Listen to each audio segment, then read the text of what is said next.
حضرت بلال حبشی رضی اللہ تعالیٰ عنہ کا ایمان تو دیکھیں، ان کا آقا امیہ تھا صرف اس بات پر کہ یہ رسول کریم صلی اللہ علیہ وسلم پر ایمان لائے۔ اچھا، جو سب سے پہلے 6 لوگ اسلام لائے، سب سے پہلے جو 6 لوگ اسلام لائے، ان میں سے ایک نام حضرت بلال حبشی کا ہے، سٹارٹنگ بالکل، جس میں حضرت ابوبکر صدیق رضی اللہ تعالیٰ عنہ، حضرت علی کرم اللہ وجہہ الکریم، سیدہ خدیجۃ الکبریٰ رضی اللہ تعالیٰ عنہ، حضرت زید رضی اللہ تعالیٰ عنہ، حضرت بلال حبشی رضی اللہ تعالیٰ عنہ، ان کے نام آتے ہیں۔ یہ وہ لوگ ہیں جو سب سے پہلے ایمان لانے والوں میں سے۔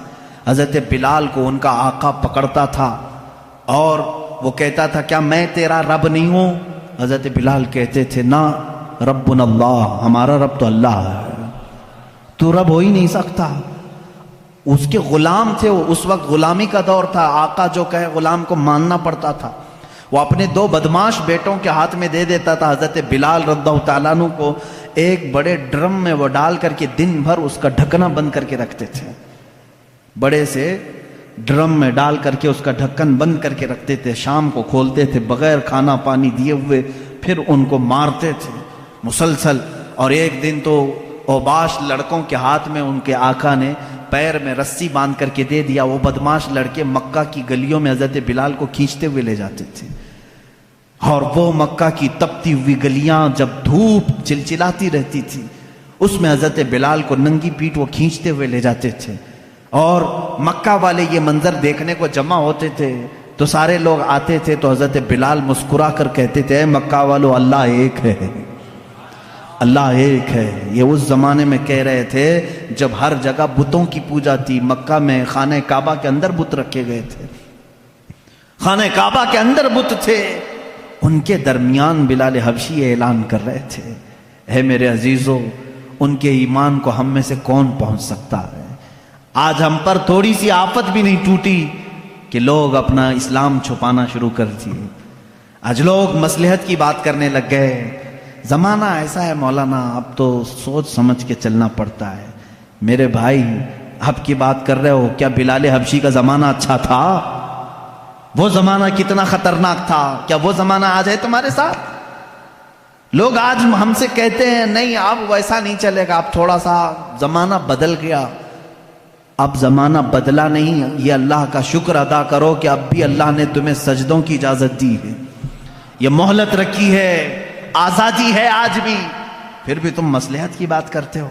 نہیں، سب کو راضی کرنے کے لیے اس بلال حبشی کو قیامت کے دن تمہیں منہ دکھانا ہوگا جو سارے بتوں کے بیچ میں کھڑے ہو کر کے کہتے تھے ربنا اللہ، ہمارا رب اللہ ہے، اللہ احد، اللہ احد، اللہ ایک ہے، اللہ ایک ہے۔ انہیں مارا جاتا تھا، اتنا مارا گیا حضرت بلال حبشی رضی اللہ تعالیٰ عنہ کو کہ پورے جسم میں اس کے داغ تھے۔ ایک بلال حبشی کو اگر بچوں نے ہمارے پڑھ لیا تو ہر جگہ سے اللہ اکبر کی آواز آئے گی انشاءاللہ العزیز۔ جب بلال حبشی رضی اللہ تعالیٰ عنہ یہاں سے آزاد ہو کر مدینے پہنچے تو پھر حالات کیا تھے؟ 6 سال کے بعد مکہ میں تو مارے جاتے، پیٹے جاتے، آگ میں سلائے جاتے، لیکن حضرت ابوبکر صدیق نے حضرت بلال کو پیسے دے کر خرید کر آزاد کیا، میرے نبی کی غلامی میں رکھ دیا۔ 6 سال کے بعد جب میرے آقا مدینے سے مکہ تشریف لائے، یہ فتح مکہ کا دن تھا، مکہ فتح ہو چکا تھا، اور حضور پاک حرم شریف میں نماز پڑھانے کے لیے آئے تو حرم میں جو سب سے پہلی اذان دینی تھی 10,000 صحابہ تھے، میرے آقا نے کسی کو نہیں پکارا، بلال حبشی کو پکارا، کہا این البلال، بلال کہاں ہے؟ ارے وہاں صدیق اکبر بھی ہیں، فاروق اعظم بھی ہیں، عثمان غنی بھی ہیں، حیدر کرار بھی ہیں، اجلہ صحابہ ہیں۔ میرے آقا نے بلال حبشی کو بلایا، کہا آؤ ادھر، مکہ فتح ہو چکا ہے، میرے آقا نماز پڑھانے کے لیے جانے والے ہیں۔ لیکن اذان دینے کے لیے حضرت بلال کو کہا پکار اذان، لیکن کہاں سے؟ تاریخ بتاتی ہے کہ بلال سے کہا گیا کعبے کی چھت پر چڑھ جاؤ، کعبے کی چھت پر چڑھ جاؤ۔ جب حضرت بلال حبشی کعبے کی چھت پر چڑھ کر کے اذان دینے لگے، میرے عزیزو اس میں حکمت کیا تھی؟ بزرگان دین فرماتے ہیں اذان تو کسی نیچے سے بھی کھڑے ہو کر، اونچے ٹیلے سے بھی کھڑے ہو کر دی جا سکتی، کعبے کی چھت پر چڑھا کر کے میرے آقا نے دنیا کو یہ بتایا، جو نبی کے نام پر زخم کھاتا ہے مولا اسے کعبے کی چھت پر پہنچا دیتا ہے۔ مصطفیٰ کی غلامی میں جو اپنے آپ کو فنا کرتا ہے مولا اس کو عزتوں سے نوازتا ہے۔ اسی لیے میرے عزیزو، آج یہ اسلام نگر، یہ بدایوں کا ایک چھوٹا سا قصبہ، میں نے کبھی یہاں پر آج تک نہ گزر کیا، نہ یہاں آپ سے کبھی ملاقات کی، پہلی مرتبہ، لیکن لوگوں کا یہ شوق، لوگوں کی یہ محبت، ایسا لگتا ہے صدیوں سے ہمارے تعلقات ہیں، پہلے سے ہمارے رشتے ہیں۔ یہ کیوں ہے؟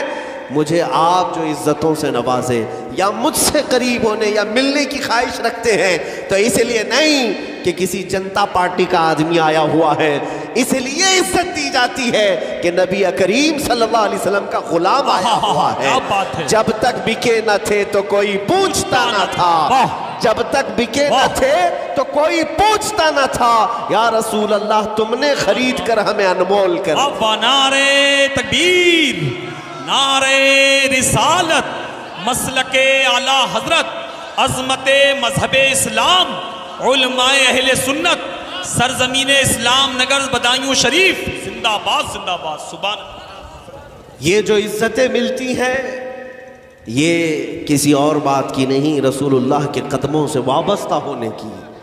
عزیزان گرامی، اسلام نگر ہی نہیں، جس علاقے میں بھی گیا میرے آقا کا فیض مجھے سامنے نظر آیا۔ سبحان اللہ۔ نبی کریم صلی اللہ تعالیٰ علیہ وسلم کے لیے اگر کسی جگہ سے بیٹھ کر کے قربانی دینے کی صرف بات بھی کر لو، ارے کرنا تو بہت دور کی بات ہے، حضور کے لیے مر مٹنے کا مقام یہ بعد میں ہے، اگر تم بات بھی کر لو، اپنے جذبات میں تیاری بھی کر لو تو میرے آقا تمہیں اعزاز سے نوازتے ہیں۔ اتنا دیا سرکار نے مجھ کو جتنی میری اوقات نہیں، یہ تو ان کا کرم ہے ورنہ مجھ میں تو ایسی بات نہیں۔ اگر اس محبت کی طرف تم واپس پلٹ آئے تو اپنی عزتیں واپس دیکھو گے، اپنا اقتدار واپس دیکھو گے۔